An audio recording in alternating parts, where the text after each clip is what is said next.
멈춰. 뭔가 이상하잖아.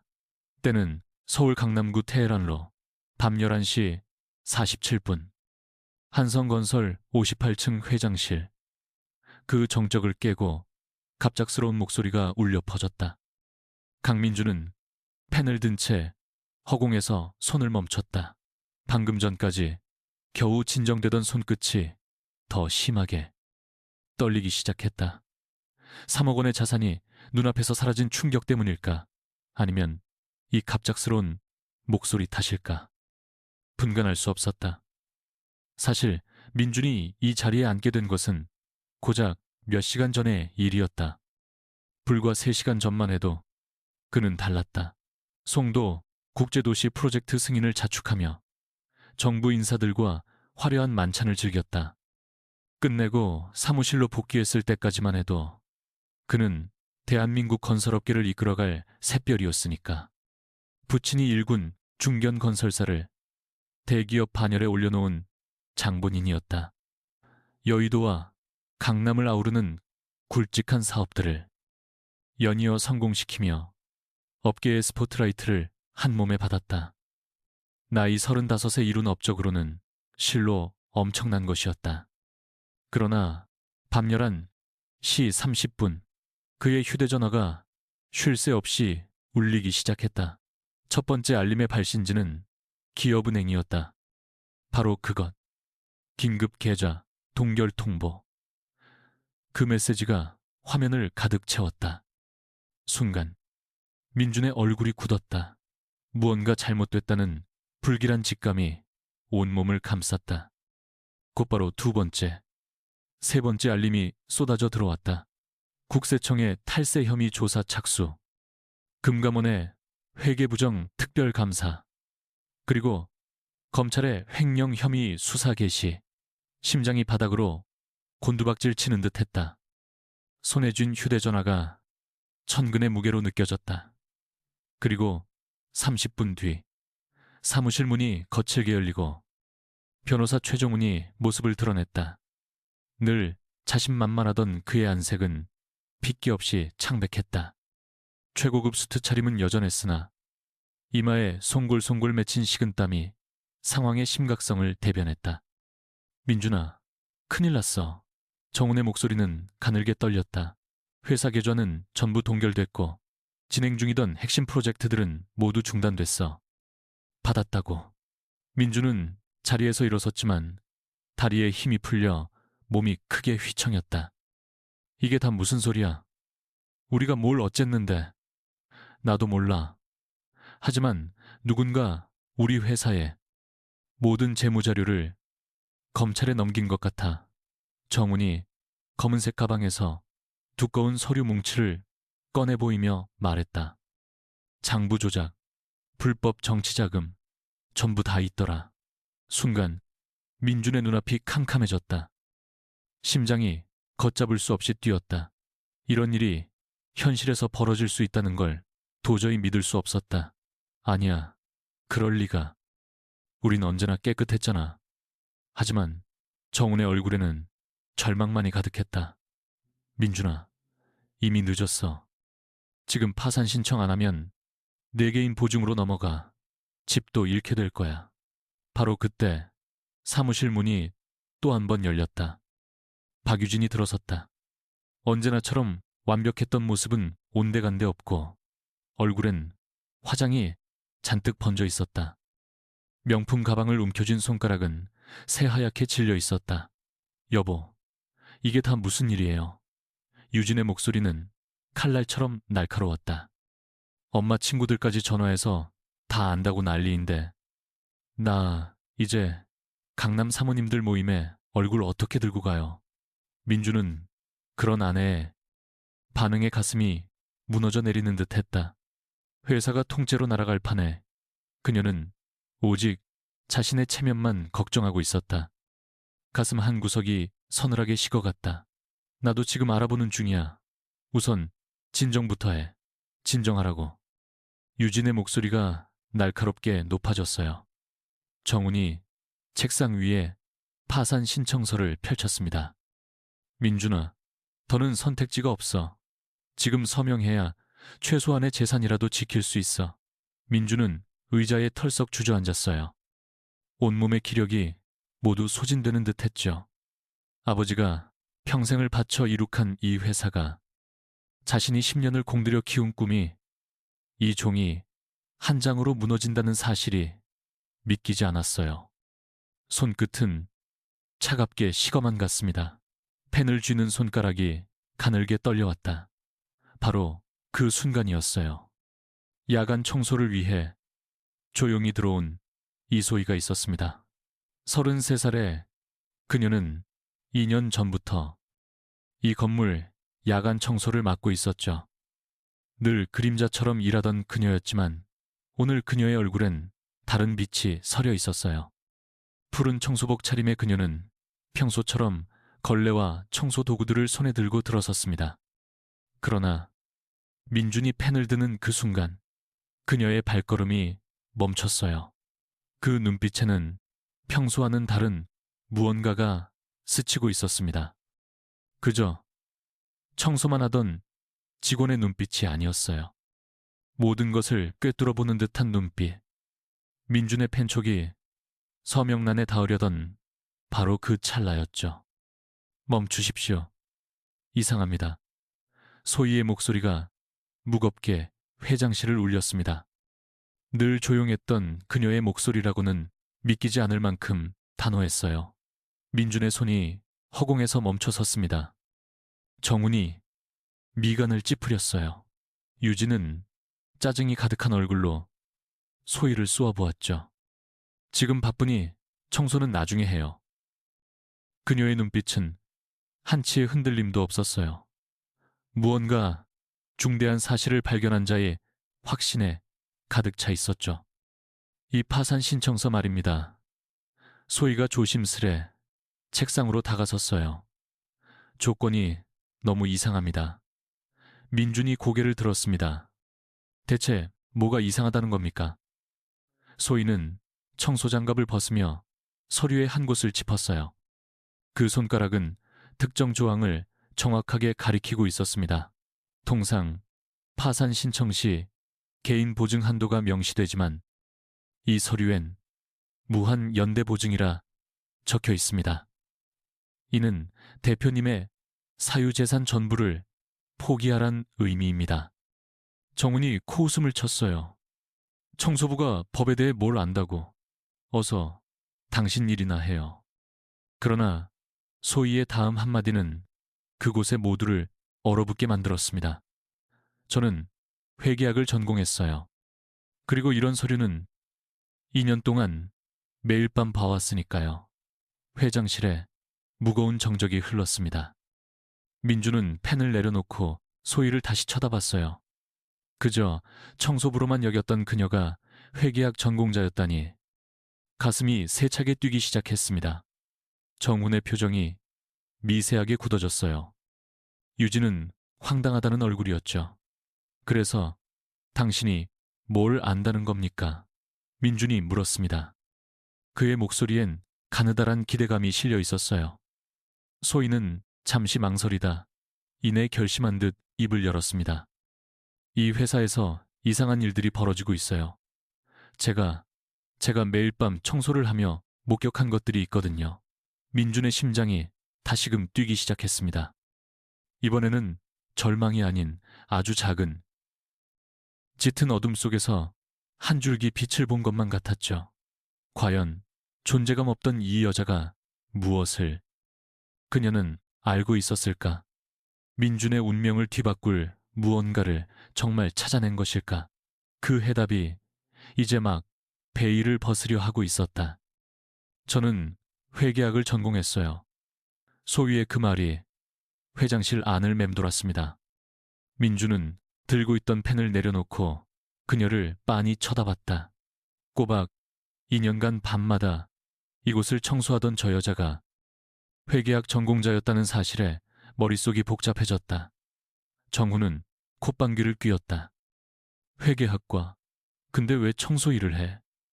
소희의 얼굴에 잠시 그늘이 졌다. 미세하게 떨리는 손끝이 눈에 들어왔다.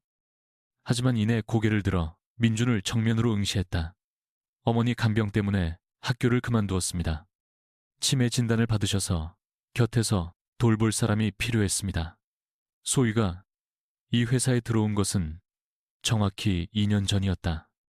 서울대 회계학과 3학년 재학 중이던 그녀는 성적도 최상위권이었고 유수의 회계법인 인턴 자리도 거의 확정된 상태였어요.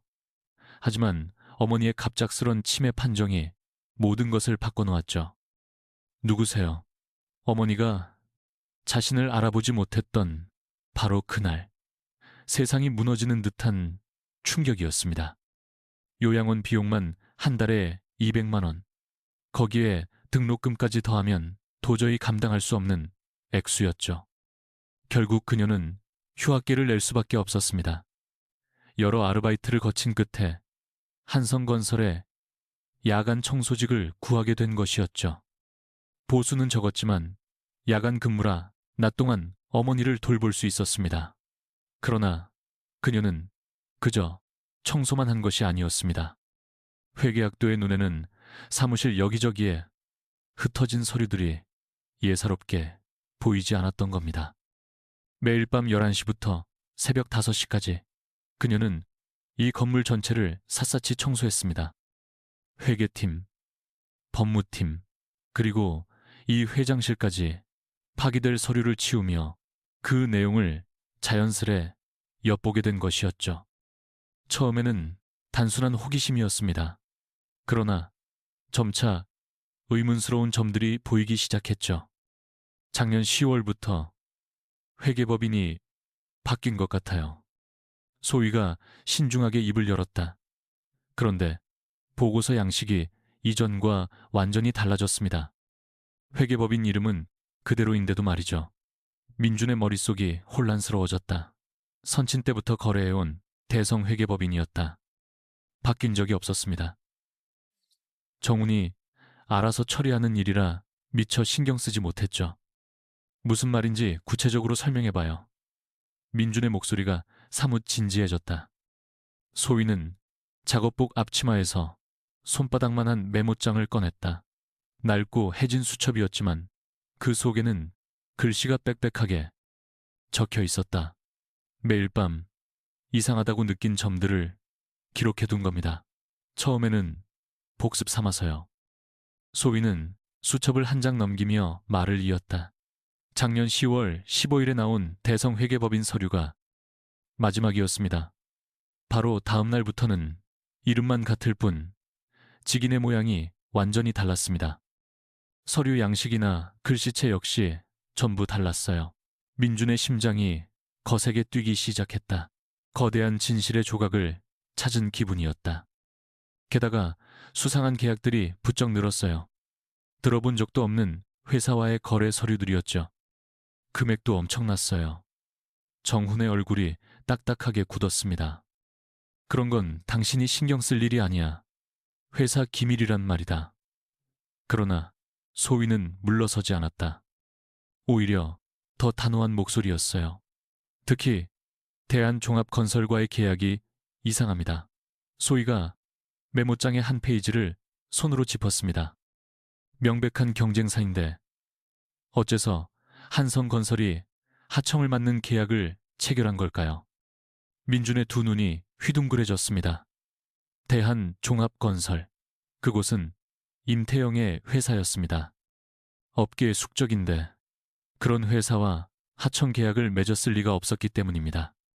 그런 계약을 맺은 기억이 없는데 민준이 나지막이 읊조렸습니다. 계약서에는 대표님 서명이 선명했어요. 하지만 소희는 잠시 말을 멈췄습니다. 대표님, 해외 출장일과 계약서상의 날짜가 정확히 일치했습니다. 팽팽한 정적이 흘렀습니다. 민준은 작년 11월 싱가포르 출장을 되짚어 보았습니다. 3박 4일 내내 자리를 비웠던 바로 그 시점에 본인의 서명이 담긴 계약이 성사되었다는 뜻이었으니까요. 민준의 눈길이 날카롭게 정훈을 향했습니다. 15년 지기 친구이자 그의 변호사였습니다. 대학 시절부터 모든 법률 자문을 맡겨온 친구였는데, 정훈아, 이게 다 무슨 말이냐? 민준의 목소리엔 떨림이 묻어났습니다. 정우는 당황한 기색이 역력했습니다. 아, 그건 내가 대신 서명했을 거야. 나중에 설명하려고 했지. 그러나 소희는 고개를 가로저었습니다. 대리 서명이라면 대리라고 표기해야 맞지만 이 서명엔 그런 흔적이 전혀 없습니다. 마치 본인이 직접 한 서명처럼 보입니다. 순간 민준의 머릿속이 텅 비어버렸습니다.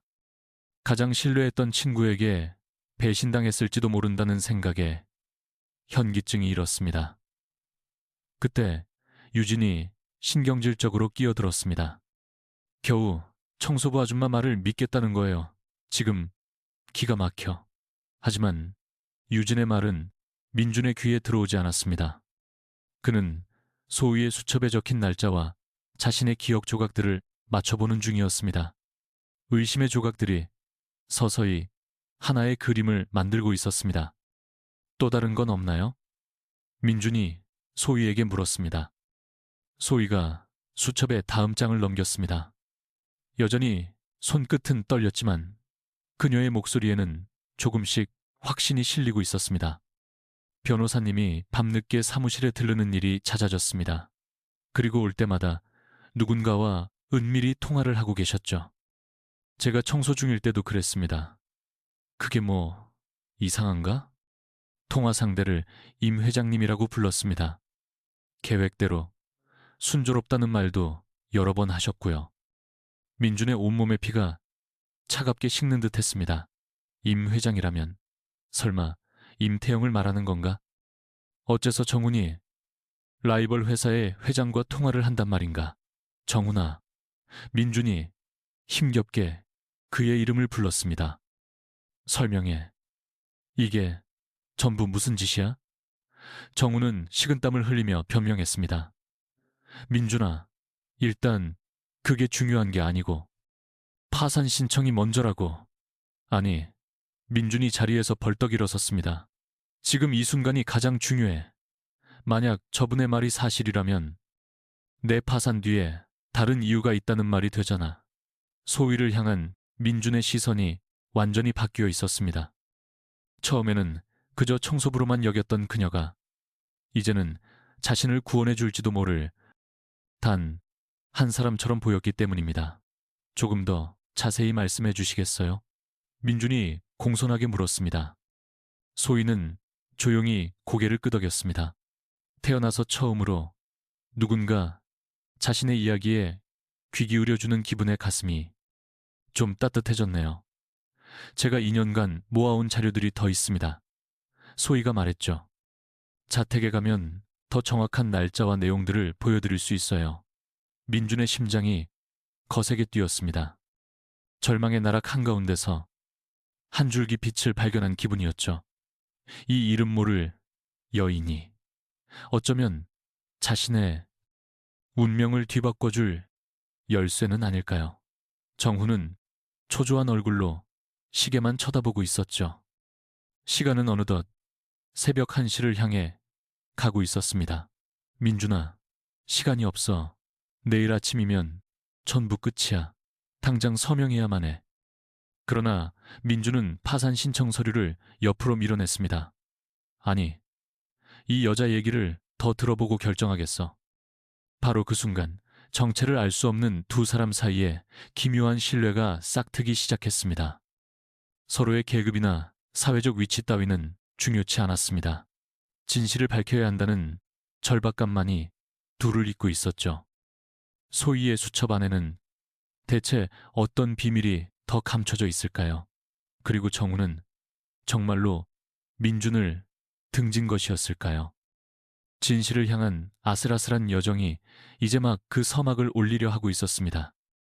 새벽 2시, 회장실에는 무거운 침묵이 감돌았습니다. 민준은 소희의 수첩을 다시금 들여다보며 머릿속에서 흩어진 퍼즐 조각들을 맞추고 있었습니다. 숨이 턱 막혀왔습니다. 15년 지기 친구가 자신을 배신했을지도 모른다는 생각만으로도 속이 뒤틀리는 듯했죠. 정훈이 안절부절 못하며 시계를 보고 말했습니다.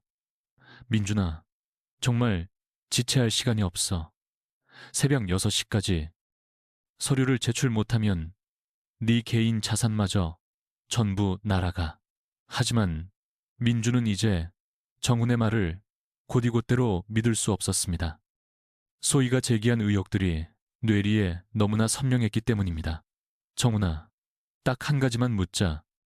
민준이 낮게 가라앉은 목소리로 물었습니다. 임태영이와는 언제부터 연락한 거지? 정훈의 표정이 순식간에 굳었습니다.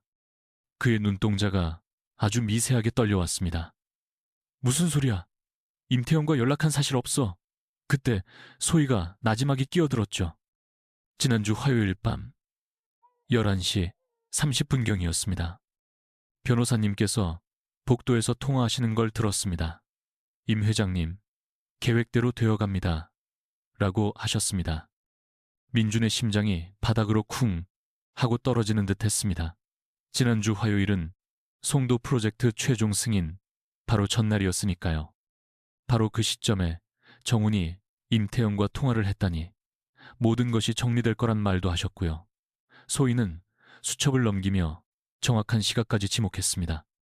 정훈의 이마에는 어느새 식은 땀이 송골송골 맺혔습니다. 그건 동명이인인 다른 임 회장. 제가 듣기엔 목소리 톤이 상당히 가까운 사이 같았습니다만 소희의 음성에는 조금의 망설임도 없었습니다. 민주는 의자 등받이에 힘없이 몸을 기댔습니다. 아버지 장례식 내내 곁을 지켜주던 정훈이 그가 정말로 자신을 속인 걸까? 정훈아, 민준의 목소리가 가늘게 떨려 나왔습니다. 사실대로 말해줘. 부탁이야. 정훈은 순간 망설이다. 이내 고개를 돌려버렸습니다. 그의 옆벌굴에 죄책감의 그늘이 스쳐 지나갔습니다.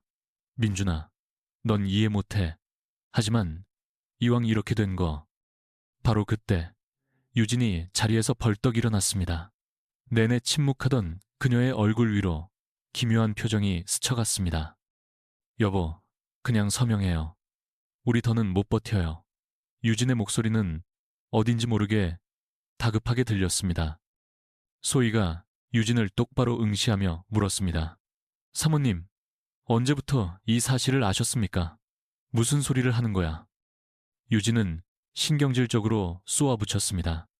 지난 금요일 사모님께서 명품관에서 카드로 결제하시는 모습을 목격했습니다. 하지만 그 카드는 소희는 잠시 말을 고르는 듯 했습니다. 한성건설의 법인 카드가 아니었습니다. 그 순간 민준의 두 눈이 동그래졌습니다. 어떤 카드였지? 대한종합건설의 VIP 카드였습니다. 금빛으로 빛나는 누가 봐도 특별한 카드였죠. 회장실에는 무거운 침묵이 내려앉았습니다. 유진의 얼굴에서 빗기가 순식간에 사라졌습니다. 그녀의 입술은 가늘게 경련하고 있었습니다. 그건 유진은 끝내 말을 잇지 못했습니다. 민주는 마치 머리를 둔기로 얻어맞은 듯한 충격에 휩싸였습니다. 사랑하는 아내마저 자신을 기만했던 것일까요? 언제부터였어? 민준이 겨우 억누른 목소리로 물었습니다. 유진은 그대로 고개를 떨구었습니다. 그녀의 눈시울이 붉어졌지만 그것이 죄책감의 눈물인지 발각된 것에 대한 당혹감인지 분간할 수 없었습니다. 6달 전부터 유진이 기어들어가는 목소리로 답했습니다. 정훈 오빠에게서 연락이 왔었어요. 회사가 위태롭다고 미리 대비해야 한다고 했어요. 민주는 심장이 갈갈이 찢기는 것 같았습니다. 6달 전이라면 송도 프로젝트가 한창일 무르익던 시점이었습니다. 바로 그때부터 이 모든 계략이 시작되었다는 의미였습니다. 그래서 임태영 회장이 건네는 돈을 받기 시작했던 거군. 유진은 힘없이 고개를 끄덕였습니다. 매월 3천만 원씩 나중에 갚으면 된다고. 그렇게 말했어요. 그저 만약을 위한 보험이라고. 그 말에 민준이 자리를 박차고 일어섰습니다. 그의 주먹이 단단하게 쥐어졌습니다. 온몸이 분노로 떨려왔습니다. 보험? 내 등 뒤에 비수를 꽂는 게 보험이란 말이야. 유진이 울먹이며 애원했습니다. 여보, 정말 미안해요. 하지만 회사가 정말 무너질 것만 같았어요. 정훈 오빠가 보여준 그 자료들 때문에, 정훈이 보여줬다는 자료. 민준이 얼음장 같은 시선으로 정훈을 꿰뚫었습니다. 내 놈이 조작한 그 자료 말이냐. 정훈은 더는 변명조차 할 수 없다는 얼굴이었습니다. 마침내 그의 가면이 완전히 벗겨진 순간이었습니다. 민준아, 어차피 이 회사는 무너질 운명이었어. 임 회장님이 벌이는 판이 워낙 커서 그래서 나를 팔아넘겼다? 민준의 목소리에서 억눌렀던 분노가, 사실 이 뒤에는 더 거대한 그림이 숨겨져 있는 것 같습니다. 모든 이의 시선이 그녀에게로 쏠렸습니다. 소희는 메모장의 마지막 장을 조심스럽게 펼쳤습니다. 임태영 회장이 진정으로 노리는 것은 송도 프로젝트 자체가 아닙니다.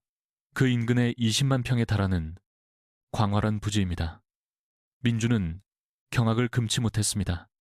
그 땅은 정부가 10년 뒤 신도시 개발 예정지로 공표했던 바로 그곳이었습니다. 지금은 그저 농지에 불과하지만 개발이 시작되면 그 가치가 수조 원에 이르는 땅이었던 겁니다. 한성건설이 도산하여 송도 프로젝트가 좌초될 경우 해당 부지의 개발권은 자연스레 대한종합건설의 손에 들어가게 되는 구조입니다.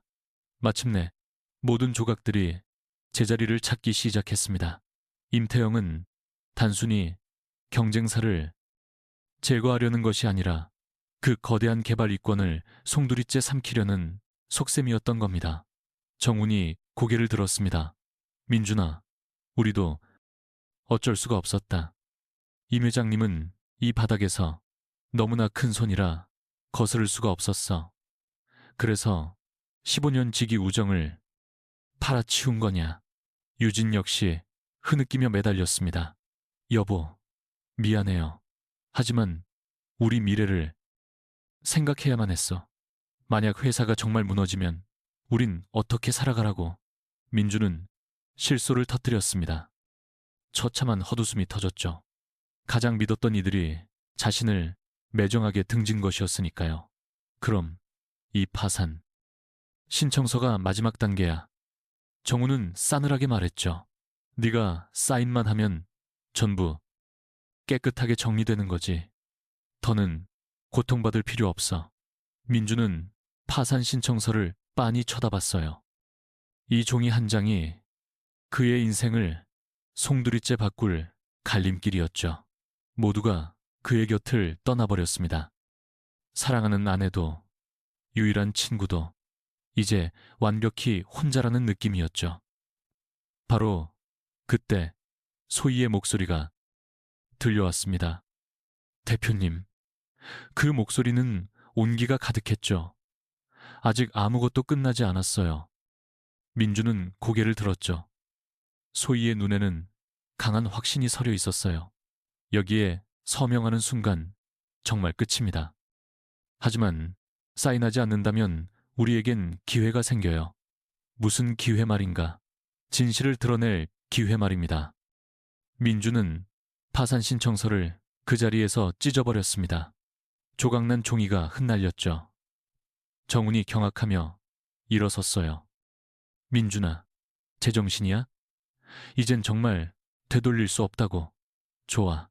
민준이 소희를 보며 결심한 듯 말했죠. 이제 뭘 해야 합니까?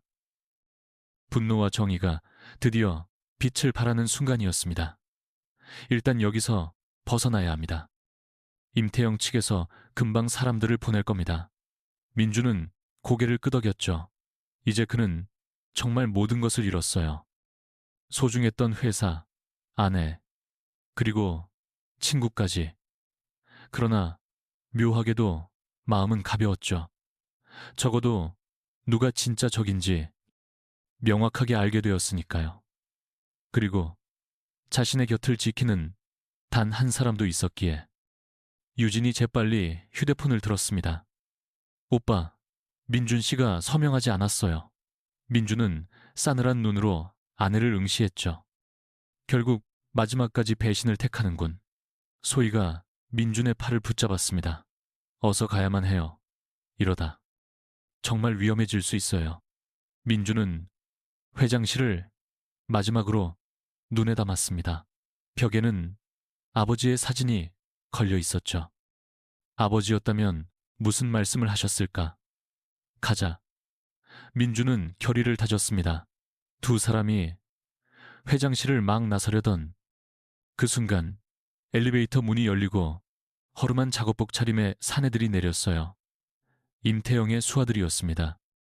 소희가 민준의 손을 낚아채 비상 계단으로 이끌었습니다. 시작된 것이었죠. 모든 걸 빼앗긴 남자와 오랫동안 복수를 다짐해온 여자. 이 두 사람의 연대가 과연 저 거대한 음모의 탑을 무너뜨릴 수 있을까요? 진실을 향한 험난한 여정은 이제 막 그 서막을 열었습니다. 새벽 3시 한성건설 빌딩 비상계단에 두 사람의 급한 발소리가 울려 퍼졌습니다. 민준과 소희는 숨을 참으며 계단을 내려갔습니다. 위층에서 다가오는 묵직한 발소리가 점차 가까워져 오고 있었죠. 민준의 심장이 미친 듯이 뛰었습니다.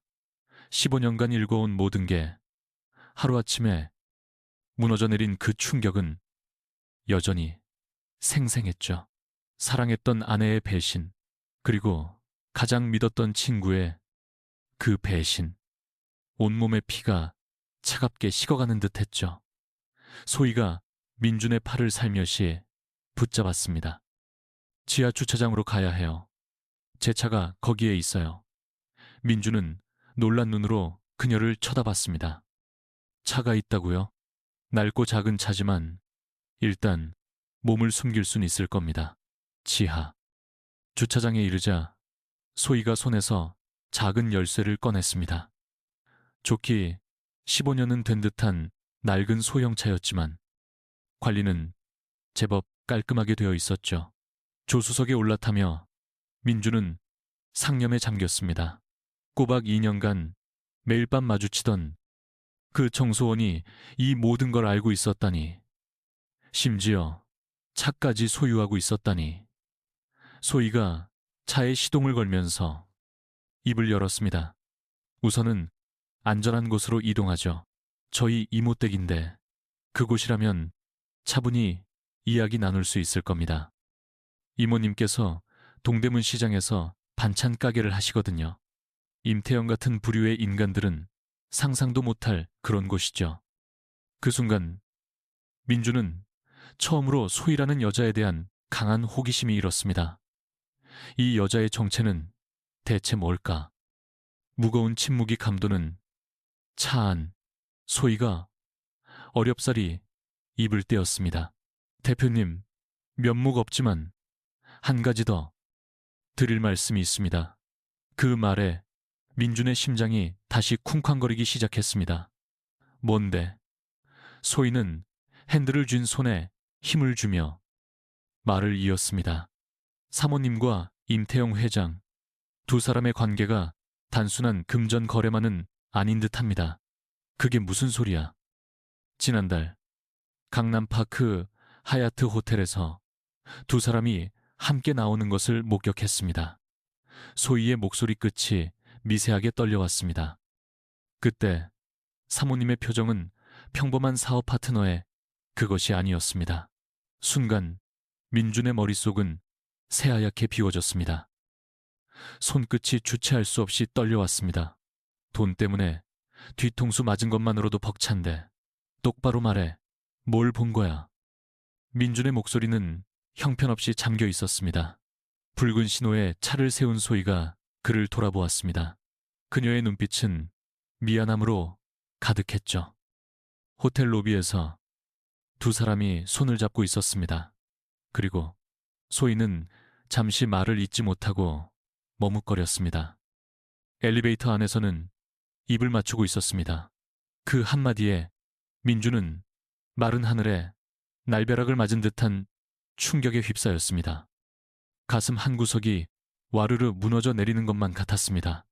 꼬박 3년을 함께한 결혼 생활, 같이 그려왔던 모든 미래가 전부 거짓이었단 말인가. 언제부터였을까? 민주는 힘없이 읊조렸습니다. 뜨거운 것이 목구멍을 막는 듯 했습니다. 제가 목격한 건 지난달입니다만 아마 그 시작은 훨씬 이전이었을 겁니다. 차는 어느새 동대문 시장 근처의 한적한 골목에 멈춰 섰고 소희는 민준을 이모의 집으로 이끌었습니다. 깊은 밤이었음에도 불구하고 김영숙 이모는 두 사람을 온화한 미소로 맞아주었습니다. 소희야, 이 밤중에 어쩐 일이냐? 영숙은 근심 어린 얼굴로 물었고 소희가 자초지종을 간략히 설명한 뒤 민준과 함께 자그마한 방으로 들어섰습니다. 김이 나는 차를 한 모금 마신 민준이 입을 열었습니다. 소희 씨에 대해 더 알고 싶군요. 정말 회계학을 전공한 게 맞습니까? 소희는 순간 주저하더니 이내 작게 고개를 끄덕였습니다. 서울대학교 회계학과 3학년 과정까지 수료했습니다. 성적도 꽤 우수한 편이었어요. 아니, 아주 뛰어났다고 해야겠네요. 학과 수석이었습니다. 소희가 나직한 목소리로 덧붙였습니다. 공인회계사 1차 시험에도 합격했었고요. 민주는 놀라움을 금치 못했습니다. 서울대 회계학과 수석에 CPA 1차 합격생이 어째서 청소부로 일하고 있었던 말인가. 그 말에 소희의 눈시울이 붉어졌습니다. 꼬박 2년이란 시간 동안 가슴 깊이 묻어두었던 상처가 되살아나는 순간이었습니다. 어머니께서 갑자기 알츠하이머 판정을 받으셨습니다. 제게는 모든 것이 완벽했던 3학년 2학기 때의 일이었어요.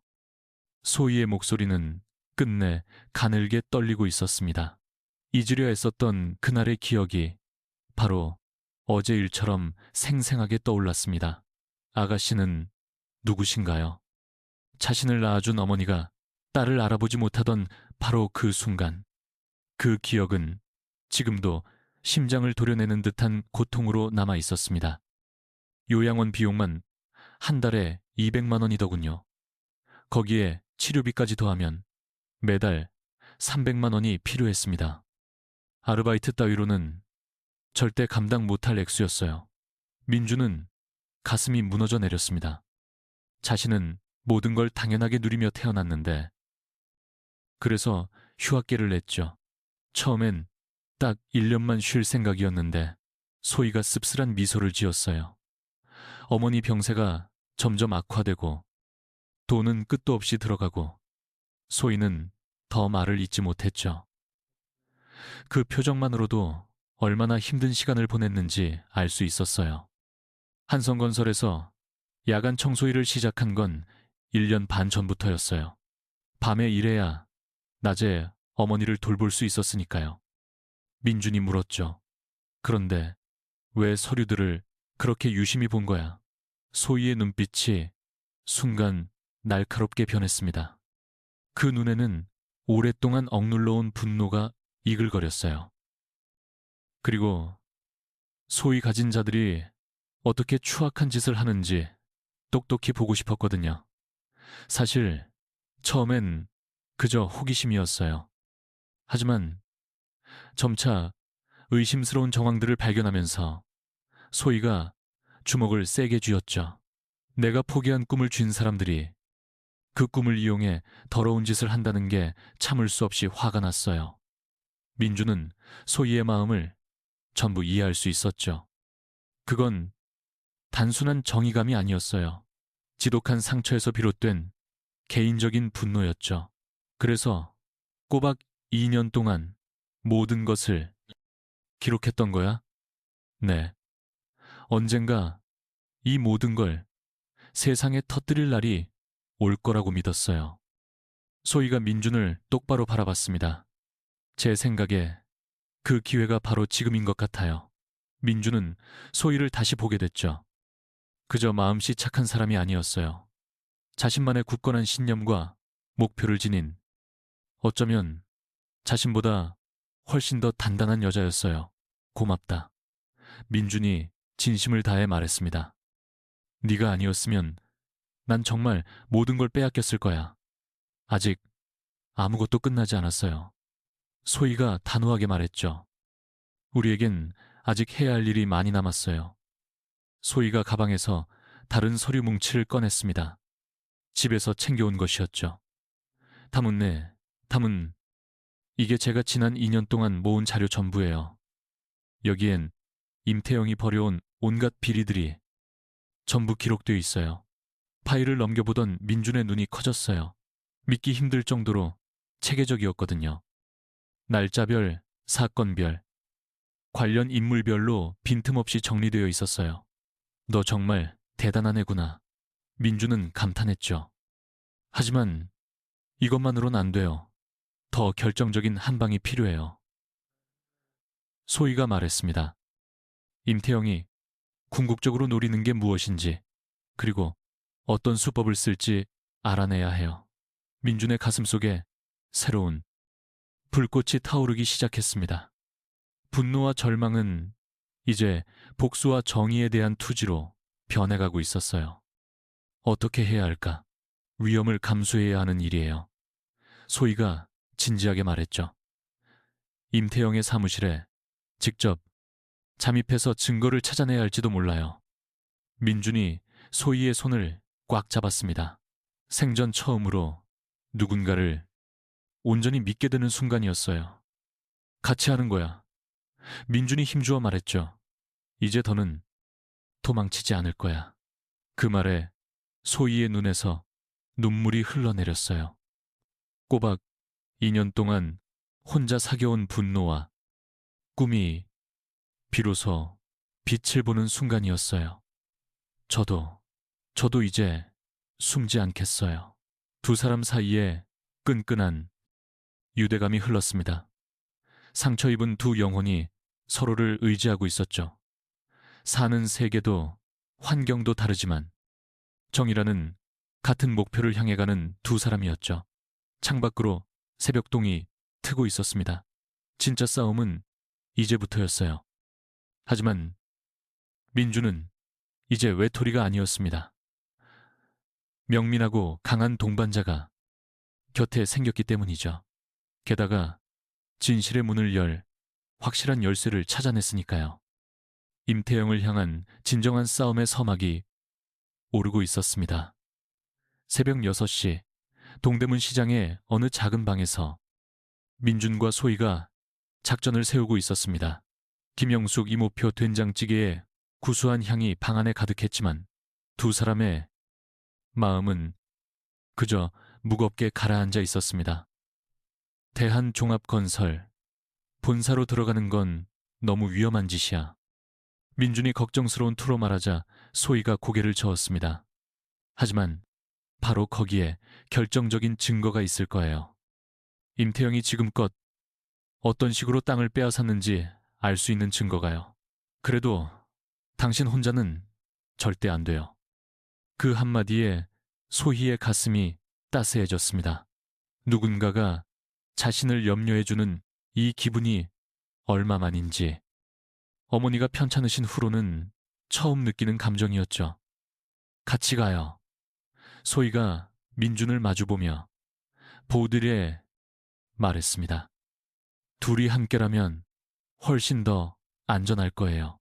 바로 그때 영숙 이모가 방문을 열고 들어왔습니다.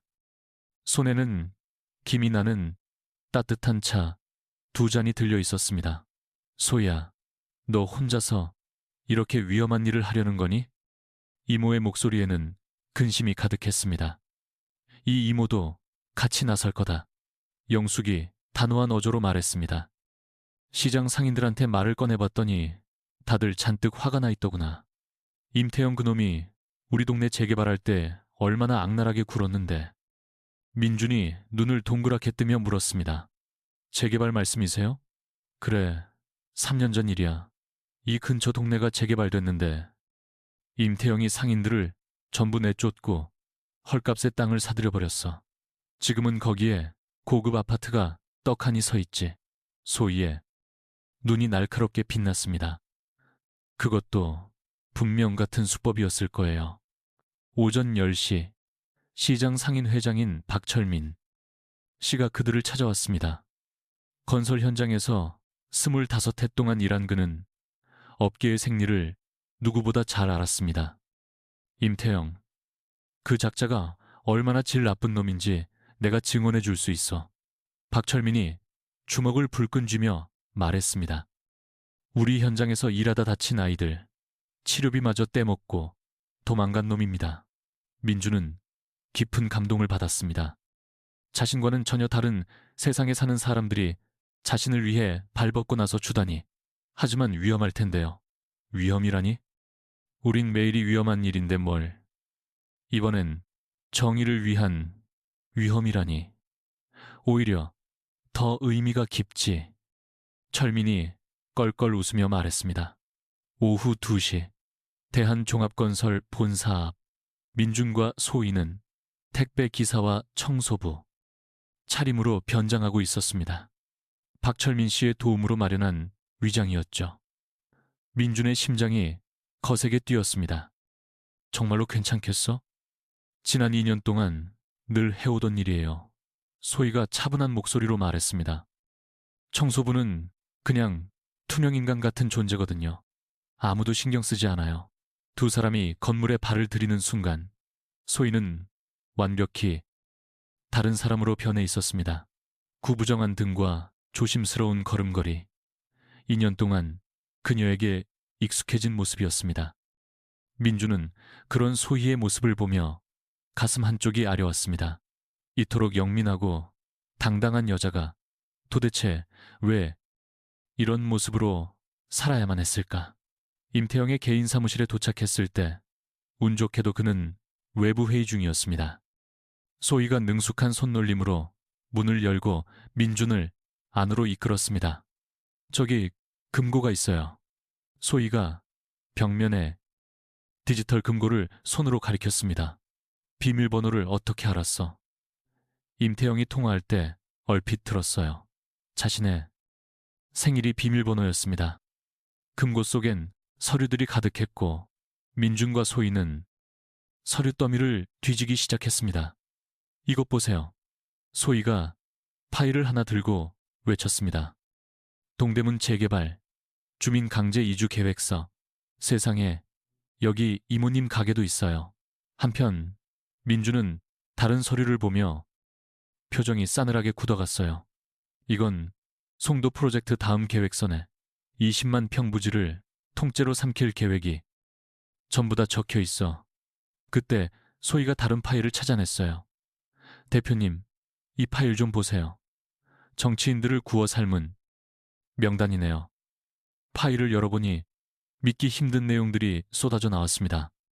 국회의원들부터 시청 공무원, 심지어 판사까지 임태영의 검은 돈에 매수된 인물들의 명단이 종이에 빽빽하게 적혀 있었죠. 이건 단순한 사업이 아니었어. 민준이 떨리는 음성으로 말했습니다.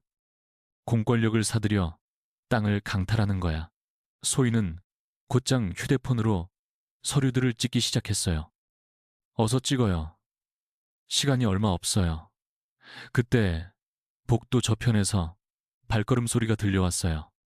민준과 소희의 낯빛이 하얗게 질렸습니다. 이내 사무실 문이 거칠게 열리며 임태영이 나타났어요. 그 뒤로 정장 차림의 경호원 2명이 따라붙었습니다. 이게 다 무슨 짓들이야? 강민준 씨하고 청소부 아줌마? 임태영의 음성은 얼음장 같았고 민준은 소희를 감쌌어요. 본능적으로 그녀를 지키려는 행동이었습니다. 임태영, 당신이 한 짓, 이제 전부 알아. 민준이 기세등등하게 외쳤습니다. 임태영은 코웃음을 쳤죠. 안다고?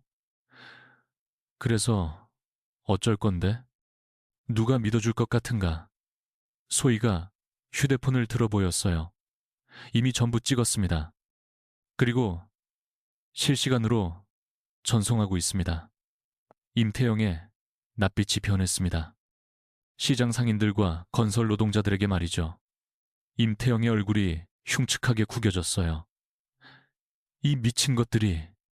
경호원들이 득달같이 달려들었지만 민준이 의자로 막아섰습니다.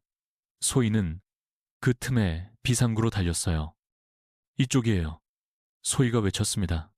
두 사람은 비상 계단으로 재빨리 뛰쳐나가는 찰나 임태영이 어딘가로 전화를 걸었어요. 모든 출구 막아 한 명도 못 나가게. 계단을 정신없이 내려가며 민준의 심장이 뛰었어요. 위험한 순간이었지만 소희가 곁에 있어 묘하게 든든했거든요. 1층에 도착했을 땐 이미 출구마다 검은 양복의 사내들이 지키고 있었어요. 완전히 도간에 든 쥐 신세였죠. 이제 어떡하지? 민준이 망연자실했을 때 건물 밖에서부터 커다란 함성이 울려 퍼졌습니다. 임태영은 나와라.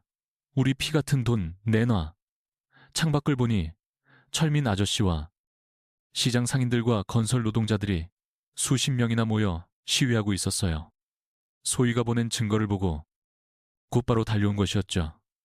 저기, 소희가 지하 주차장 쪽을 가리켰어요. 지하로 가면 빠져나갈 수 있어요. 지하로 향하며 민주는 소희의 손을 더 세게 잡았어요. 위태로운 순간이었지만 그녀의 손은 놀랍도록 따뜻했습니다. 고마워요. 민준이 진심을 담아 말했죠. 당신이 아니었다면 아직 아무것도 끝난 게 아니에요. 소희가 미소 지으며 답했어요. 그 순간 민준은 깨달았습니다. 어느샌가 소희를 보는 제 시선이 달라졌다는 사실을. 그저 고마움을 넘어선 깊은 감정이 싹됐다는 걸 말입니다. 허나 아직 고백할 순 없었죠. 자신은 법적으로 유부남이었고 이 모든 상황이 해결되기 전까지는요. 소희의 차에 다다랐을 때 그녀가 말문을 열었습니다. 오늘 확보한 증거들이면 충분합니다. 이제 세상의 모든 걸 밝힐 때가 됐어요. 민주는 그런 소희를 바라봤습니다. 이 강인한 여인이 자신의 인생을 완전히 바꿔놓은 것이었죠. 돈과 권력이 전부라 믿었던 제게 진정 소중한 게 뭔지 일깨워준 사람이었죠. 소희야. 민준이 처음으로 그녀의 이름을 다정히 불렀습니다. 소희의 심장이 크게 뛰었죠. 그의 음성에서 전과 다른 감정이 느껴졌기 때문입니다. 네, 우리 반드시 이겨내요. 그 말엔 우리라는 단어가 품고 있는 특별한 의미가 담겨 있었습니다. 이제 대표와 청소부가 아닌 진짜 동반자라는 의미였죠. 소희는 고개를 끄덕이고는 시동을 걸었습니다. 시장으로 가는 차 안 두 사람 사이엔 형언할 수 없는 기류가 흐르고 있었습니다. 진정한 싸움은 이제 시작이었지만 이제 둘에게는 굳게 믿을 수 있는 동료들이 곁에 있었습니다. 그리고 무엇보다 서로가 있었죠. 임태영의 거대한 계략이 마침내 세상에 드러날 시간이 다가온 것이었습니다. 오후 4시 동대문 시장의 공기는 평소와 사뭇 달랐습니다. 김영숙 이모네 반찬 가게. 앞으로 사람들이 하나둘씩 모여들기 시작했죠. 박철민 아저씨를 시작으로 건설 현장 노동자들과 시장 상인들, 그리고 인근 주민들까지. 민주는 그 광경에 놀라움을 금치 못했습니다. 이렇게나 많은 분들이. 소희가 온화한 미소를 지었죠.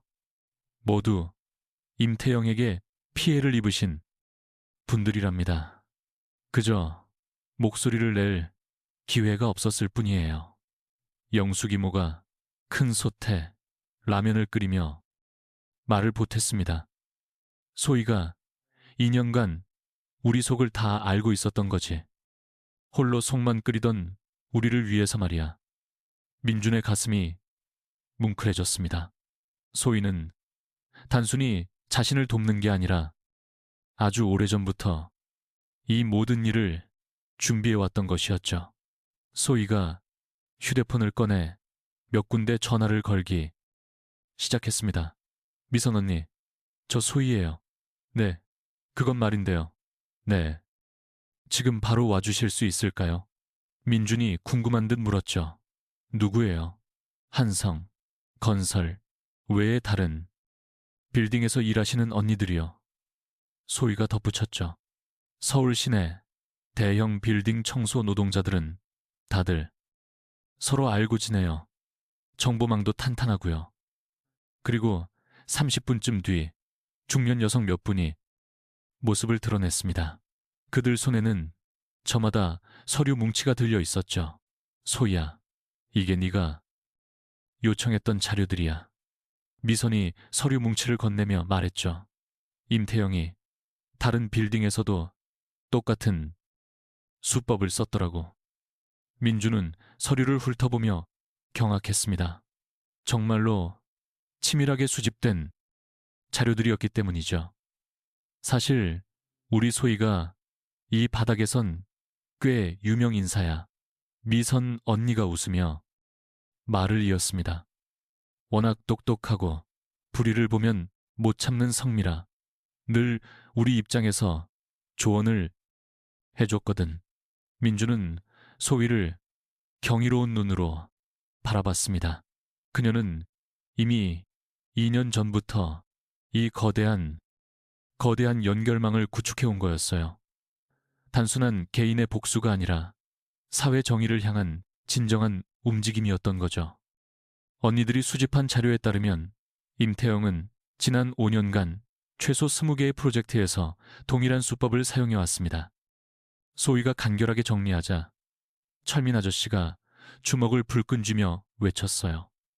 그래서 우리가 계속해서 쫓겨났던 거구나. 개별적으로는 사소한 일이라 여겼는데 모아놓고 보니 거대한 계획의 일부였어. 민주는 이 모든 게 놀라웠습니다. 자신이 여태껏 전혀 알지 못했던 또 다른 세상이 존재했던 겁니다. 돈과 권력이 전부라 믿었던 세상의 이면에는 이렇게 단단하게 연대한 사람들이 존재했다니 정말 대단하군.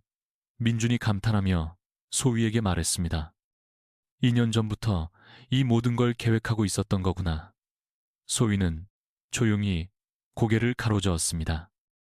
제 힘만으로 한 게 아니에요. 모두가 함께 했기에 가능했죠.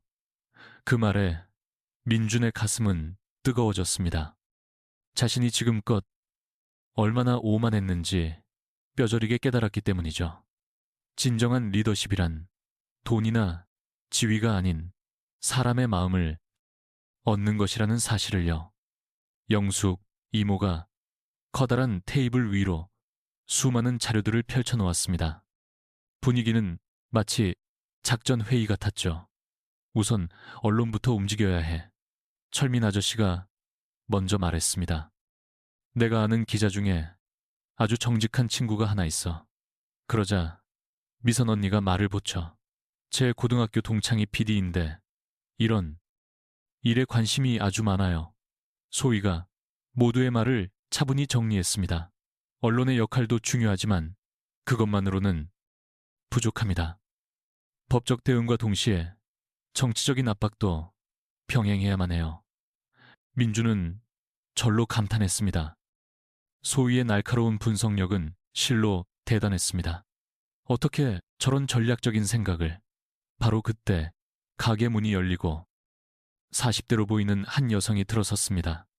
단정한 정장 차림에 서류 가방을 든 모습이었죠. 저 혹시 소희 씨 계십니까? 소희가 화들짝 놀라 자리에서 일어났어요.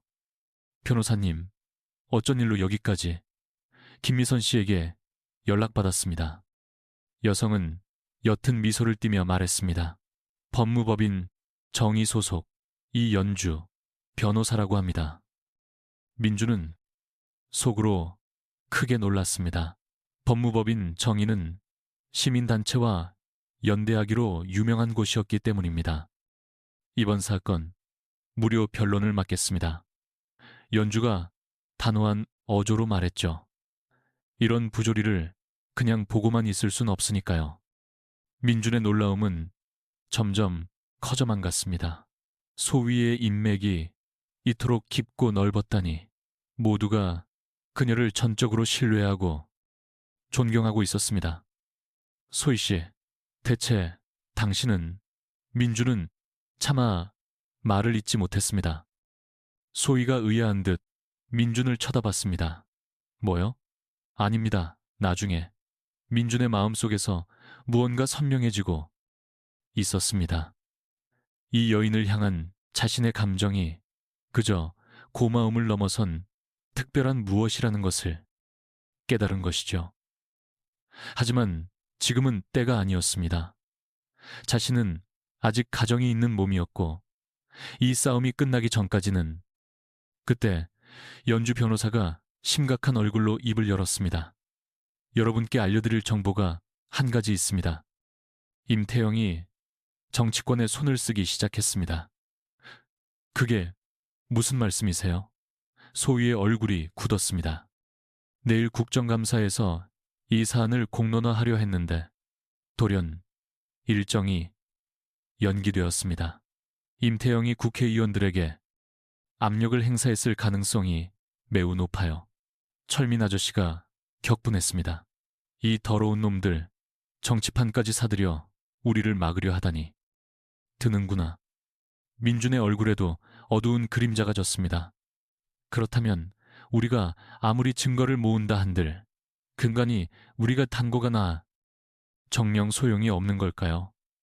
그때 소희가 일어나 모두를 둘러봤습니다. 그녀의 두 눈에 걷기지 않는 결의가 서려 있었어요. 포기란 없습니다. 소희의 목소리는 확고했습니다. 우리가 지금껏 겪은 일들을 되새겨보세요. 얼마나 많은 이들이 피눈물을 흘리며 쫓겨났는지요. 영숙이모가 말없이 고개를 끄덕였습니다. 맞아. 우리가 여기서 무너지면 계속 이렇게 당할 거야. 미선 언니도 주먹을 꽉 쥐었습니다. 소희 말이 맞아. 우리 끝까지 가보자. 민주는 그 모습에 가슴이 뜨거워졌습니다. 이것이 진정한 리더십이었습니다. 권력이나 돈이 아닌 사람의 마음을 움직이는 힘. 소희가 그걸 보여주고 있었어요. 바로 그것이었죠. 현주 변호사가 말을 꺼냈습니다. 법정은 시간이 걸리지만 시민들이 직접 움직이면 상황이 달라질 수 있습니다. 무슨 말씀이시죠? 시민 고발단을 조직하는 겁니다. 부주는 이룰, 날미는, 소민은 피해자들이 직접 나서서 증언하고 언론이 이를 생중계하며 정치권도 외면할 수 없을 정도로 거대한 여론을 형성하는 겁니다. 그 말에 소희의 눈이 빛났습니다. 정말 좋은 생각이네요. 지금 우리에게 꼭 필요했던 게 바로 그거였어요. 철민 아저씨가 자리에서 벌떡 일어났습니다. 좋아. 내가 건설 현장 동지들한테 다 연락할게. 임태영한테 당한 사람이 정말 많거든. 모임이 끝나고 사람들이 흩어진 뒤 가게 앞에는 민준과 소희 둘만 덩그러니 남았습니다. 저녁 노을이 시장 골목을 붉게 물들이고 있었어요. 고마워. 민준이 진심 어린 목소리로 말했습니다. 너 덕분에 내가 정말 많은 걸 배워. 저야말로 배우는걸요. 소희가 옅은 미소로 화답했습니다. 혼자서는 불가능한 일도 함께라면 해낼 수 있다는 걸요. 민주는 그런 소희를 가만히 바라봤습니다. 석양을 등진 그녀의 모습이 눈부시게 아름다웠습니다. 마음속 끓어오르는 말이 있었지만 아직은 때가 아니었습니다. 소희야, 네, 우리 꼭 이기자. 소희도 그의 마음에 고개를 끄덕였습니다. 그녀의 마음도 민준과 같았습니다. 하지만 두 사람 다 아직은 그 말을 꺼낼 수 없었어요. 지금은 오롯이 싸움에만 집중해야 할 때였기 때문입니다. 하지만 그들 마음속에선 이미 풋풋한 감정의 싹이 자라나고 있었죠. 그날 밤 홀로 남은 소희는 노트북을 열었습니다. 화면 가득 복잡한 스프레드시트가 나타났습니다. 지난 2년 동안 그녀가 준비해온 진짜 계획이 그 안에 있었습니다. 단순히 임태영 한 명을 무너뜨리는 것을 넘어 이 판 자체를 뒤엎어버릴 계획. 이제 때가 됐군. 소희가 나지막이 읊조렸습니다. 그녀가 숨겨온 비장의 카드를 마침내 세상에 꺼내 보일 시간이 온 것이었습니다. 내일부터는 진짜 전쟁의 서막이 오를 것이었습니다. 하지만 지금의 소희에게는 등을 맞댈 든든한 동지들이 있었습니다. 그리고 자신을 믿어주는 단 한 사람이 곁에 있었죠. 다음 날 아침, 동대문 시장의 풍경은 평소와는 완벽히 달랐습니다. 방송사 취재진이 카메라를 세우고 있었고 수많은 신문사 기자들로 북적였습니다. 소희가 미리 포섭해둔 인맥들이 드디어 움직이기 시작한 것이었죠. 민주는 카메라 앞에 서는 것이 낯설었습니다. 늘 성공한 대표로서만 인터뷰에 응해왔는데 이번에는 피해자의 신분으로 서는 것이었기 때문이죠. 떨지 마세요. 소희가 민준의 손을 가만히 잡으며 속삭였습니다. 진실을 밝히기만 하면 돼요. 그 한마디에 민준의 마음은 평온을 되찾았습니다. 소희가 곁에 있기에 그는 무엇이든 해낼 수 있을 것만 같았습니다. 탐사보도 전문 이준호 기자가 다가왔습니다. 강 대표님, 이제 준비되셨습니까? 정확히 오전 11시 프로그램의 생방송이 시작되었습니다.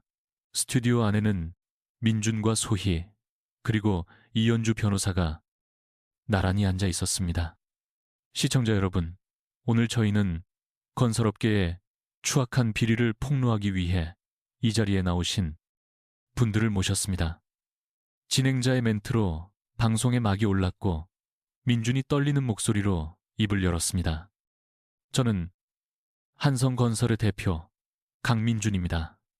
제가 오늘 이 자리에 선 이유는 그 순간 카메라가 민준의 얼굴을 정면으로 비췄습니다. 그의 두 눈에는 끓어오르는 분노와 굳건한 의지가 뒤섞여 있었습니다. 제 회사가 부도 위기에 처한 것은 결코 경영 실패 때문이 아닙니다. 대한종합건설 임태영 회장의 치밀한 음모 때문입니다. 그의 말이 끝나기 무섭게 소희가 준비한 자료들이 화면을 가득 채웠습니다. 임태영이 매수한 정치인 명단, 위조된 계약서 뭉치, 그리고 유진과 호텔에 들어서는 사진까지. 이 모든 증거는 단 한 분이 무려 2년이란 시간 동안 모아주신 것입니다. 민주는 소희를 바라보며 말했습니다. 이소희 씨는 그저 청소부가 아닙니다. 서울대학교 회계학과를 졸업한 전문가입니다. 소희가 카메라를 응시하며 차분히 말을 이었습니다. 저는 편찮으신 어머니를 돌보기 위해 제 꿈을 접어야만 했습니다. 허나 결코 포기할 수 없었던 단 하나는 바로 정의였습니다. 그 순간 전국 시청자들의 휴대폰이 일제히 울리기 시작했습니다. 온라인 커뮤니티는 실시간으로 폭주하고 있었습니다. 이거 실화임? 드라마보다 더하네. 청소하시는 분이 서울대 출신? 임태영, 저 인간 완전 쓰레기였네. 방송이 한창인 시각, 대한종합건설. 본사는 비상회의로 발칵 뒤집혔습니다. 임태영은 거칠게 책상을 내리치며 포효하고 있었습니다. 이 미친 것들이 대체 어떻게 방송에 나간 거냐고 비서가 새파랗게 질린 얼굴로 보고했습니다. 회장님, 지금 인터넷이 마비될 지경입니다. 실시간 검색어 순위가 전부 저희 회사 이야기로 도배되었습니다. 임태영이 다급하게 수화기를 집어들었습니다. 여보세요? 김 의원님이시죠? 네, 저입니다. 당장 이 방송 못 막습니까? 하지만 전화기 너머로 들려온 목소리는 얼음장처럼 차가웠습니다. 임 회장, 이미 늦었습니다. 전 국민이 지켜봤는데 이걸 어떻게 막습니까? 괜히 나섰다간 우리까지 위험해집니다.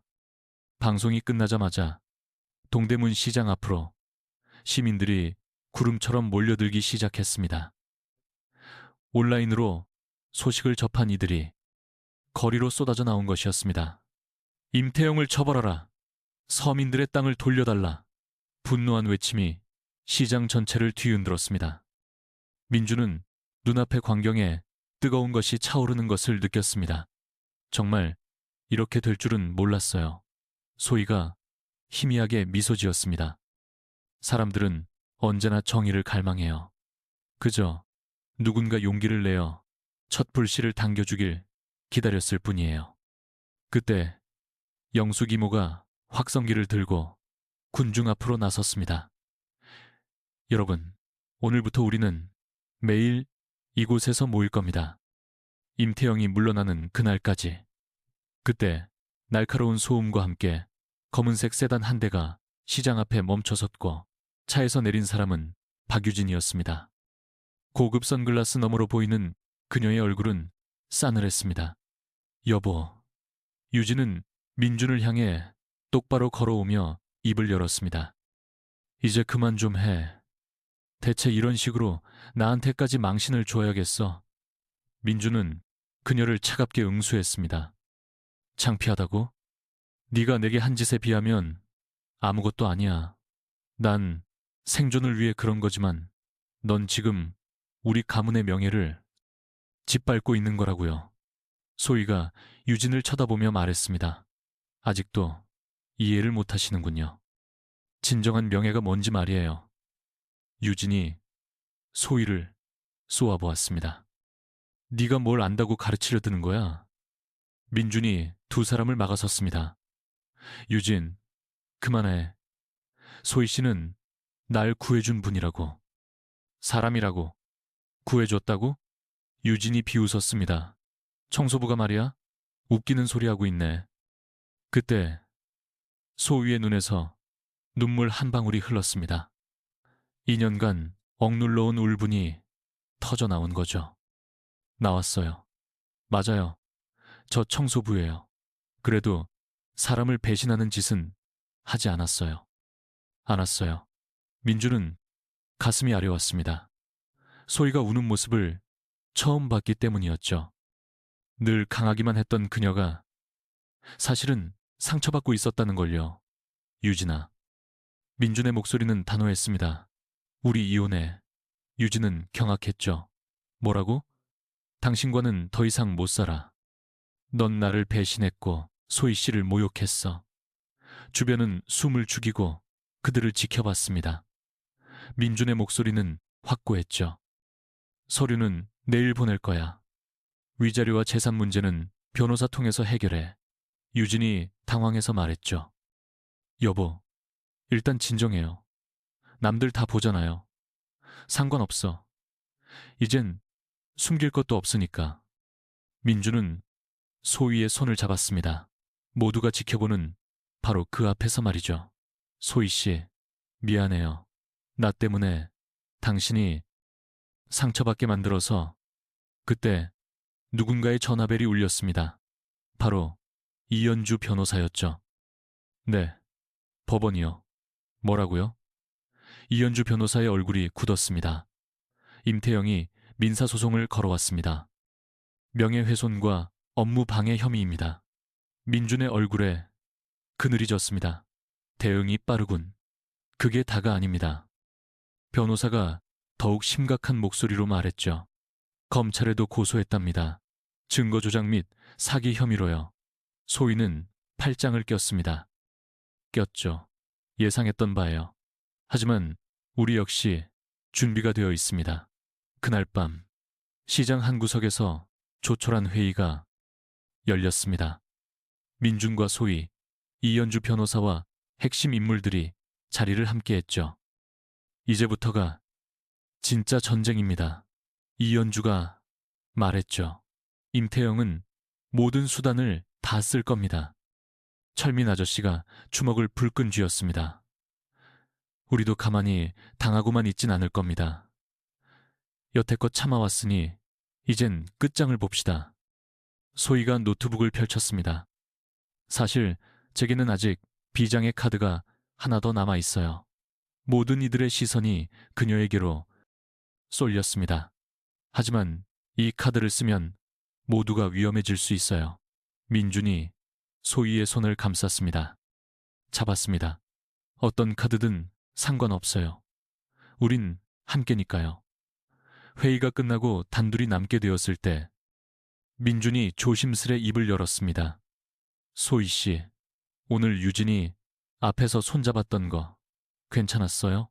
소희는 조용히 고개를 끄덕였습니다. 사실 저도 그러길 바랐어요.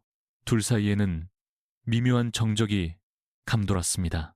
서로의 마음을 어렴풋이 짐작했지만 아직 온전히 드러낼 순 없었죠.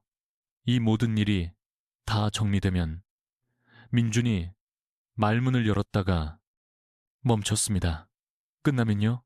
소희가 되물었죠. 그때 다시 얘기해요. 소희가 옅은 미소를 지었습니다.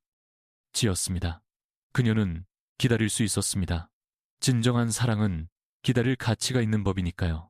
그날 밤 깊은 시각, 임태영은 사무실에서 최종 계획을 다듬고 있었다. 강민준과 그 청소부, 내일이면 전부 끝장이야. 그의 손에 들린 붉은색 파일, 그 안에는 소희를 무너뜨릴 충격적인 비밀이 담겨 있었다. 그 시각 소희 역시 잠 못 이루고 있었다. 내일 공개할 마지막 비장의 수를 떠올리니 심장이 요동쳤다. 내일 모든 것이 결판 날 거야. 소희는 나지막이 읊조렸다. 운명의 날이 코앞으로 다가오고 있었다. 서울중앙지방법원 오전 9시. 법정 앞은 이른 시간부터 인산인해를 이루었다. 일반 시민들과 수많은 기자들, 그리고 양측 변호인단까지 모두의 시선이 오늘 단 하루의 재판에 쏠려 있었다. 민주는 정장을 갖춰 입었지만 손끝은 미세하게 떨려왔다. 지난 일주일간 뜬 눈으로 밤을 보냈기에 그럴 수밖에 없었다. 심장이 거세게 뛰었다. 소희가 그의 곁에서 나직이 속삭였다. 괜찮을 거예요. 우리 편엔 진실이 있으니까요. 하지만 소희 역시 초조함을 감추지 못했다. 간밤에 임태영 측이 무언가 꾸미고 있다는 첩보를 입수했기 때문이다. 이연주 변호사가 다가와 두 사람에게 물었다. 이제 준비되셨습니까? 오늘이 마지막 기회가 될 수도 있습니다. 그때 법정 문이 열리며 임태영이 들어섰다. 그를 따르는 국내 최정상 로펌 변호사 5명. 그야말로 완전 무장한 모습이었다. 임태영은 민준을 향해 얼음장처럼 차가운 미소를 지었다. 그 미소엔 승리를 확신하는 오만함이 가득했다. 강 대표, 오늘이 그쪽의 마지막이 되겠군요. 임태영이 스쳐 지나가며 나직이 내뱉었다. 민준은 등골이 오싹해지는 것을 느꼈다. 그가 무언가 준비했다는 강한 확신이 들었다. 이윽고 재판장이 입장하며 법정은 정적에 휩싸였다. 지금부터 대한종합건설, 강민준, 이소희 씨의 명예훼손 및 업무 방해에 대한 재판을 시작하겠습니다. 임태영 측 변호인이 일어서며 발언했다. 재판장님, 저희는 금일 피고 이소혜 씨의 진짜 정체를 이 자리에서 밝히고자 합니다. 그 말에 소희의 얼굴이 하얗게 질렸다. 대체 뭘 준비한 거지? 이소혜 씨는 결코 단순한 피해자가 아닙니다. 그녀는 저희 의뢰인을 음해하려는 명백한 동기를 가지고 있습니다. 변호사가 증거 서류를 높이 들어보였다. 피고 이소혜 씨의 부친은 10년 전 종합건설의 하청업체에서 근무하다 산업재해로 목숨을 잃었습니다. 법정이 술렁이기 시작했고 민주는 소희를 경악하며 바라보았다. 단 한 번도 그녀에게서 들어본 적 없는 이야기였다. 그리고 당시 산업재해 보상금을 정당하게 받지 못하면서 가정이 송두리째 무너졌습니다. 즉, 이 사건은 철저한 사적 복수입니다. 소희의 눈시울이 붉어졌다. 결국 눈물이 흘러내렸다. 10년간 가슴 깊이 숨겨왔던 상처가 드러나는 순간이었다. 맞아요. 소희가 떨리는 음성으로 인정했다. 제 아버지는 임태영 그 사람 때문에 돌아가셨습니다. 법정은 숨을 죽였다. 소희가 말을 이었다. 하지만 그렇다고 제가 진실을 왜곡한 것은 결코 아닙니다. 제가 제출한 모든 증거는 사실입니다. 임태영 측 변호사가 비웃듯 말했다. 허나 동기가 불순하다면 그 증거에 신빙성마저 의심받는 것이 마땅하죠. 민주는 가슴이 미어지는 듯 했다. 소희가 홀로 이런 아픔을 전부 혼자서 감내하고 있었다니. 그리고 자신을 지키려 그 상처까지 꺼내 보인 것이다. 그때 이연주 변호사가 일어서며 말했다. 재판장님, 피고인의 사생활과 증거의 진위는 별개의 사안입니다. 변호사가 새로운 서류를 내밀었다. 저희는 오늘 사건의 판도를 뒤바꿀 결정적 증거를 제출하겠습니다. 바로 임태영 회장의 비자금 조성 내역입니다. 임태영의 얼굴이 순식간에 굳어졌다. 그런 건 존재하지 않아. 아니요, 존재합니다. 소희가 자리에서 일어나 단호하게 말했다. 지난 2년간 제가 모아온 모든 것 중 가장 결정적인 자료가 바로 이겁니다. 소희가 작은 USB 하나를 꺼내 보였다. 임태영 회장의 개인 컴퓨터에서 직접 추출한 파일들입니다. 정치인 매수 목록과 불법 자금의 흐름까지 전부 기록되어 있습니다. 임태영이 자리에서 벌떡 일어섰다. 그건 불법적으로 취득한 증거다. 증거로 인정될 수 없어. 불법이 아닙니다. 소희는 흔들림 없이 말했다. 저는 대한종합건설의 청소 노동자로도 근무했었습니다. 폐기 예정인 컴퓨터를 정리하던 중 우연히 발견한 것입니다. 그 사실을 증명할 수 있습니까? 소희는 또 다른 서류를 꺼내들었다. 근로계약서가 바로 여기 있습니다. 불과 6개월 전까지 저는 대한종합 건설 소속 청소원이었습니다. 그 말에 법정은 다시 한번 술렁였다. 민준 역시 놀라움을 감추지 못했다. 소희가 이토록 치밀한 계획을 준비했을 줄이야. 이연주 변호사가 말을 이었다. 그리고 이 파일들을 공인회계사가 분석한 결과 최소 2천억 원에 달하는 불법 자금의 흐름이 확인되었습니다. 임태영의 얼굴에 당혹감이 서렸다. 그러나 그는 포기하지 않았다. 재판장님, 새로운 증인을 신청하겠습니다. 임태영의 변호사가 말하자 법정의 문이 열리고 박유진이 모습을 드러냈다. 민준의 얼굴이 차갑게 굳었다. 변호사가 말했다. 박유진 씨는 강민준 씨의 아내로서 증언대에 서겠습니다. 변호사의 안내에 따라 유진이 증언대에 섰다. 그녀는 차가운 표정으로 입을 열었다. 제 남편은 이 사건을 위해 증거를 조작했습니다. 그리고 이소혜와 공모하여 임태영 회장을 모함하려는 치밀한 계획을 세웠습니다. 민준의 심장이 바닥으로 곤두박질 쳤다. 마지막 순간까지 배신하는구나. 그러나 유진의 다음 한마디는 법정의 모두를 경악시켰다. 그러나 유진은 잠시 말을 멈췄다. 그리고는 나지막이 내뱉었다. 방금 한 말은 전부 거짓입니다. 법정에 무거운 정적이 흘렀다. 임태영의 얼굴이 흉하게 일그러졌다. 사실 저와 임태영 회장은 부적절한 관계였습니다. 그리고 저희 두 사람이 제 남편을 파멸시키기 위한 모든 계획을 꾸몄습니다. 유진은 울음을 삼키며 말을 이었다. 임태영 회장이 저를 협박했습니다. 남편을 배신하지 않으면 저와 제 가족까지 해치겠다고 말입니다. 민주는 순간 숨을 멈췄다. 유진이 지금 진실을 고백하고 있었다. 더는 거짓으로 살아갈 수 없습니다. 제 남편과 이소혜 씨의 증언은 모두가 진실입니다.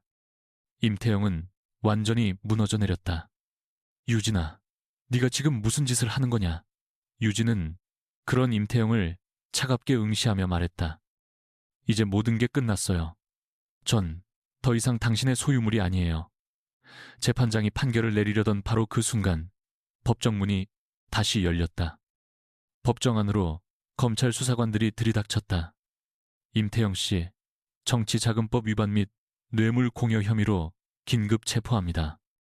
수갑이 채워지자 임태영이 발악하듯 소리쳤다. 이게 말이 된다고 생각해? 증거가 어디 있어?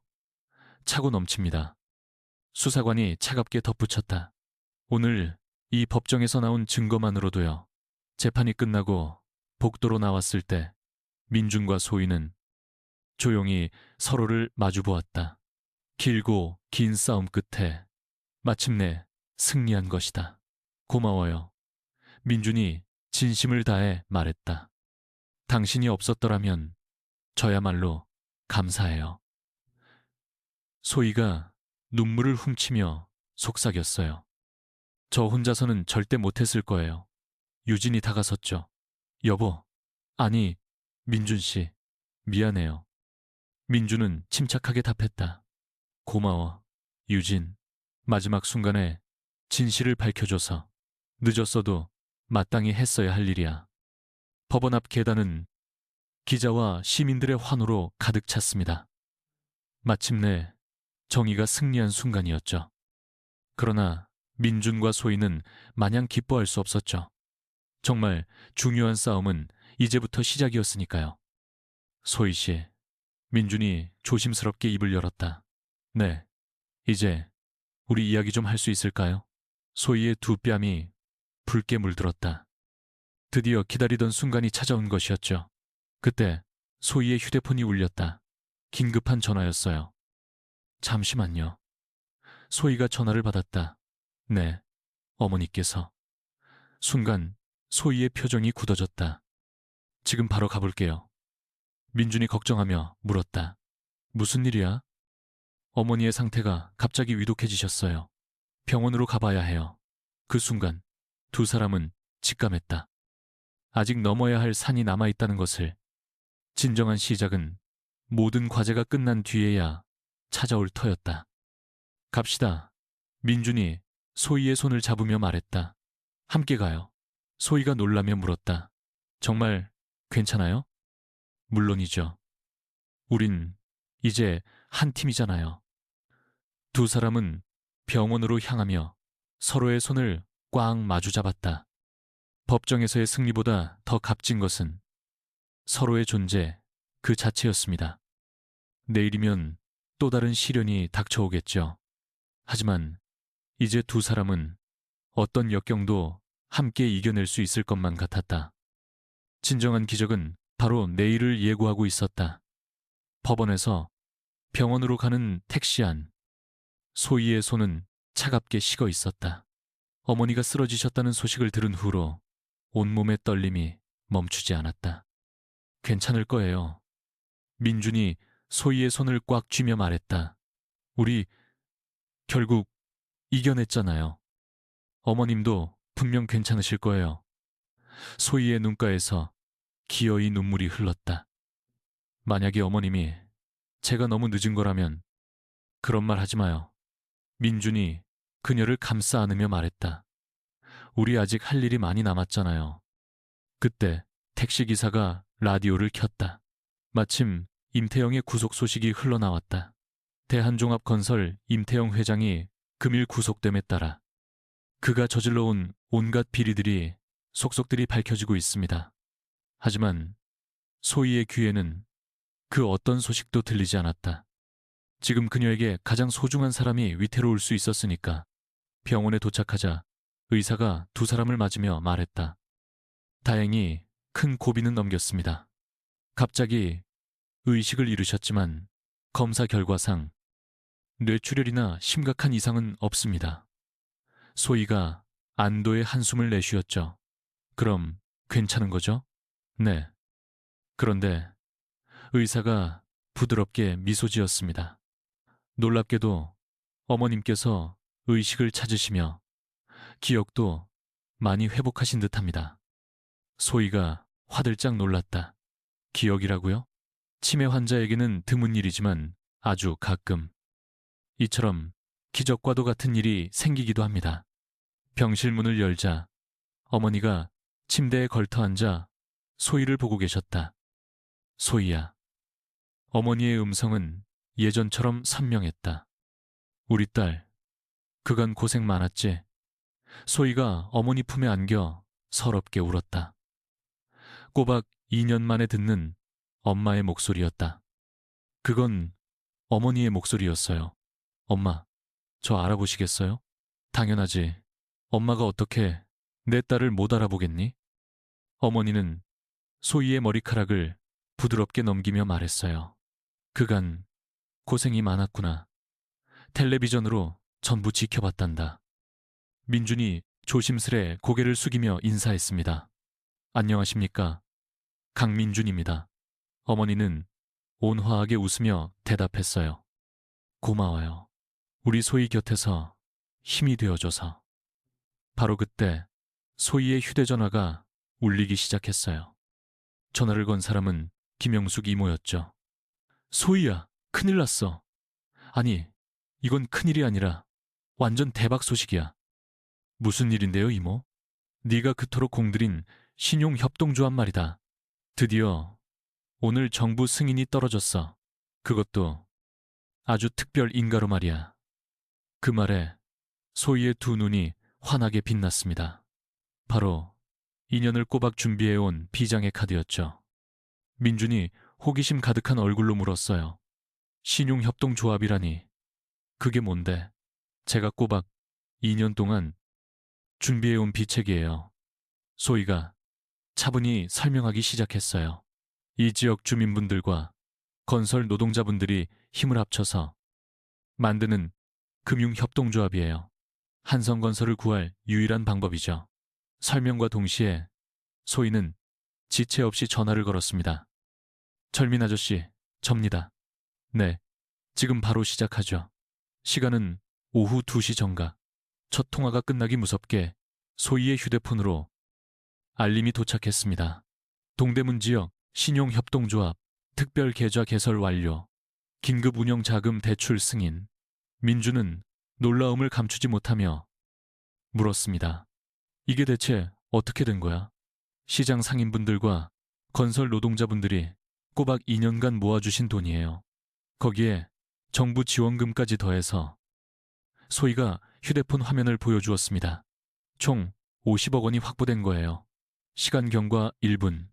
소희는 두 번째 전화를 걸기 시작했습니다. 이연주 변호사님, 접니다. 네, 지금 바로 법원에 서류 접수해 주세요. 이연주 변호사는 이미 모든 준비를 마친 서류 뭉치를 즉시 법원에 제출했습니다.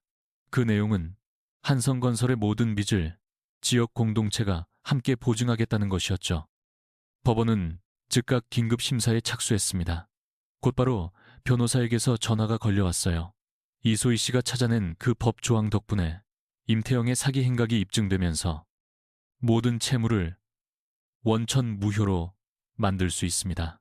민준의 심장이 거세게 뛰기 시작했어요. 정말입니까? 네. 게다가 협동조합의 보증 덕분에 회사 운영자금 문제도 해결됐습니다. 시간 경과 2분. 마침내 세 번째 전화벨이 울렸습니다. 발신지는 법원이었습니다. 걸, 여기에 사다. 이소희 씨. 긴급 재판부에서 판결이 나왔습니다. 소희는 침착하게 스피커폰을 켰어요. 임태영과 체결된 모든 계약은 사기에 의한 것으로 판명되어 전부 무효 처리됨을 알립니다. 한성건설의 모든 부채는 소멸하며 동결되었던 자산 역시 즉시 해제됩니다. 민주는 도저히 믿기지 않는다는 얼굴로 소희를 쳐다봤습니다. 그리고 지역 신용 협동조합의 보증을 통해 새로운 경영 구조를 승인합니다. 지분은 지역 사회 40%, 노동조합 30%, 그리고 기존 경영진 30%의 구조로 재편됩니다. 시간 경과 3분. 운명의 마지막 전화가 걸려왔습니다. 이번엔 은행이었습니다. 강민준 대표님, 한성건설의 모든 계좌가 정상으로 복구되었습니다. 또한 정부 지원 우수 사업자로 선정되어 50억 원의 추가 지원금이 방금 입금 완료되었습니다. 소희가 손목시계를 확인했어요. 정확히 4분이 지나 있었습니다. 수학이 넘어 은행 직원의 목소리에는 흥분이 가득했습니다. 게다가 새로운 프로젝트 계약이 벌써 3건이나 들어왔습니다. 전부 사회적 기업 우대 조건의 계약입니다. 민주는 마치 꿈을 꾸고 있는 듯한 기분이었습니다. 이게 정말 현실이야? 소희는 환하게 웃으며 고개를 끄덕였습니다. 지난 2년간 준비해온 결과예요. 저 혼자였다면 불가능했겠지만 우리 모두가 함께했기에 가능했던 일이에요. 4분이라는 시간이 흐르고 기적은 이루어졌습니다. 그 기적의 여운 속 병실은 잠시 고요함에 잠겼죠. 어머님은 노곤하셨는지 잠시 눈을 붙이고 계셨습니다. 민준과 소희는 창가에 나란히 서서 바깥을 내다보고 있었어요. 붉은 노을이 하늘을 물들이는 풍경을 말없이 바라보고 있었죠. 정말 믿기지 않아. 민준이 나직이 속삭였습니다. 이 모든 순간이 꼭 꿈만 같아. 소희도 조용히 고개를 끄덕였어요. 저도 그래요. 지난 2년간 간절히 바라왔던 일들이 이렇게 한순간에 전부. 소희야. 민준이 그녀를 애틋하게 바라보며 입을 열었어요. 네가 처음 내 손을 잡고 멈춰 세웠던 그 순간, 그때부터 내 삶은 송두리째 바뀌기 시작했어. 그 말에 소희의 심장이 쿵 하고 내려앉았습니다. 넌 나에게 인생에서 진정으로 중요한 가치가 무엇인지 알려줬어. 돈이나 권력이 아니라. 민주는 소희의 손을 부드럽게 감싸 쥐었어요. 바로 사람이라는 것을. 소희의 눈가에 뜨거운 눈물이 맺혔어요. 민주는 그녀 앞에서 한쪽 무릎을 꿇고 말했습니다. 이제 너 없이는 단 하루도 살 수 없어. 나와 함께 더 나은 세상을 만들어주지 않을래? 나와 결혼해줘. 소희는 흐르는 눈물을 훔치며 고개를 끄덕였습니다. 네, 그럴게요. 저도 당신과 평생을 함께하고 싶어요. 두 사람이 서로를 힘껏 껴안는 순간 침대에 누워 계시던 어머니의 작은 박수 소리가 들려왔습니다. 어느새 깨어나셨는지 온화한 미소로 두 사람을 지켜보고 계셨죠. 우리 딸, 참 좋은 짝을 만났구나. 그리고 얼마 후 동대문 시장 한가운데서 소박한 결혼식이 열렸습니다. 소희는 순백의 웨딩드레스 대신 고운 한복을, 민주는 단정한 양복을 차려입고 있었습니다.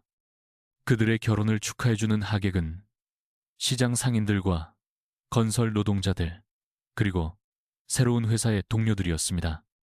호화로운 호텔 연회장 대신 소박한 천막 아래서 영숙이모가 정성껏 준비한 음식을 함께 나누었죠.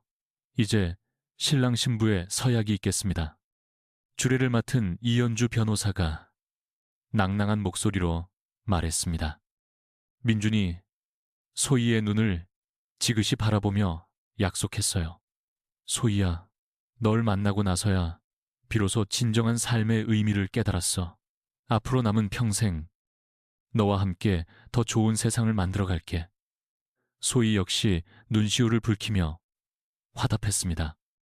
민준 씨, 저는 당신 덕분에 포기했던 꿈을 다시 꿀 수 있게 됐어요. 우리 앞으로 더 많은 이들에게 희망이 되어주는 그런 삶을 함께 살아가요.